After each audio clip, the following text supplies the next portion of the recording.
አንተ ልዩ ነህ፣ አንተ ድንቅ ነህ።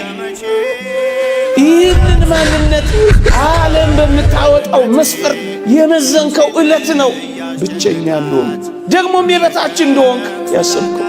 እግዚአብሔርን የሚያህል አፍቃሪ አምላክ እያለ የሚያፈቅረኝ አጣሁ ማለት ምንኛ ምስኪንነት ነው። የበታችን ብቸኝነትም ሲገባቸው አፍቃሪና ተንከባካቢ እንደሌላቸው ስለሚቆጥሩ ወገኖቼ የሚወደኝ ማንም የለም ብለው ራሳቸውን እንኳን እስከ ማጥፋት ይደርሳሉ። አየው፣ ዓለምን ተዋውቆታል። ፈተናህን ድካምህን ስላወቀ ሊራራልህ የሚችለው አምላክ አንተ የኔ ነህ ይልሃል።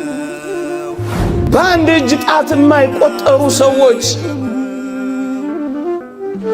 ትኩረት ስለነፈጉ ለምንድን ነው አንተ ለራስህ ትኩረት የምትነፍገው? ጥቂቶች ስላላጨበጨቡልህ አንተ ለምንድን ነው ስታለቅስ የምትኖረው?